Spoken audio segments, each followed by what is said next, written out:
मला आनंद आहे की आता जवळपास पुण्यामध्ये 33 किलोमीटरची मेट्रो ही सुरू झालेली आहे आणि प्रचंड रिस्पॉन्स त्याला मिळतोय। जवळपास 2.5 लाख प्रवासी हे रोज मेट्रोने प्रवास करतायत आणि गणपतीच्या काळात या मेट्रोने रेकॉर्ड केला आणि सगळ्यात पीक म्हणजे जवळपास 5.5 लाख प्रवासी या मेट्रोने त्यांनी प्रवास केला। त्यामुळे मला असं वाटतं की पुणेकरांनी मेट्रो स्वीकारलेली आहे, पुणेकरांना मेट्रो आवडलेली आहे आणि पुणेकर मेट्रोचा वापर देखील करतायत।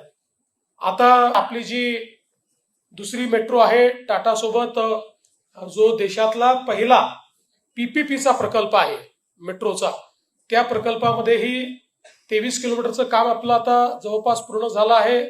त्याच्यामध्ये 12 किलोमीटरचं उद्घाटन हे आता आपण मे मध्ये करू, 11 किलोमीटरचं उद्घाटन आपण जुलैमध्ये करू आणि यासोबत जवळपास म्हणजे 33 आणि 23 असं आपण जर बघितलं तर जवळपास 56 किलोमीटरचा हा रूट या ठिकाणी आपण केलेला आहे। अजून 55 किलोमीटरचं काम मेट्रोचं हे आपलं प्रोग्रेसमध्ये आहे आणि त्याच्या व्यतिरिक्त जवळपास 80 किलोमीटरचं अजून आपलं काम हे प्रस्तावित आहे।